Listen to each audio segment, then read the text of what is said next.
जेव्हा ह्या विक्षेप देवता आहे, ह्या स्त्री तत्वाची दिशा असणारी म्हणजे उत्तर दिशेत बिघाड करतात तयार, तिथे हायपर ऍक्टिव्हेट होतात, तेव्हा घरातल्या स्त्रियांमध्ये बाधा दिसून येते. हॅल्युसिनेशन्स होतात, त्यांना वेगवेगळे भास होतात, हॉर्मोनल सायकल्स पूर्ण बिघडतात. ओके.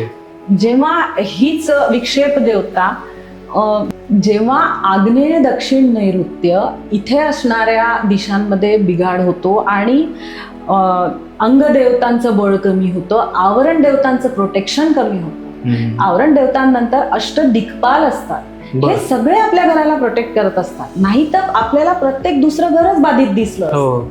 तर जेव्हा आग्नेय दक्षिण नैऋत्य पश्चिम हा भागामध्ये विक्षेप देवतांचं ते द्वंद्व सुरू असतं, तेव्हा मग त्या घरातले पुरुष हे भरकटल्यासारखे वागतात. मग त्यांना ऍडिक्शन्स असू शकतात, ते निष्क्रिय असू शकतात. म्हणजे 25 वर्षाचा मुलगा आहे, काहीच करत नाही, तो घरात बसून आहे, त्याच्या करिअरला कुठलीही दिशा नाही आहे, किंवा सारखं त्याच्या कुठेतरी काहीतरी दुखतं. 25 हे दुखायचं वय नाही.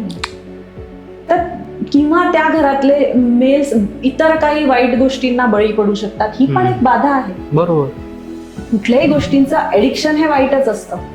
तर ज्या वेळेला आग्नेय दक्षिण नैऋत्य पश्चिमेतले दोष खूप जास्त प्रमाणात असतात आणि तिथली विक्षेप देवता जी असते, विदारी, पूतना, ह्या सगळ्या पापराक्षसी ह्या ऍक्टिव्हेट होतात, तेव्हा त्या घरातले पुरुष बाधित असल्यासारखे वागतात.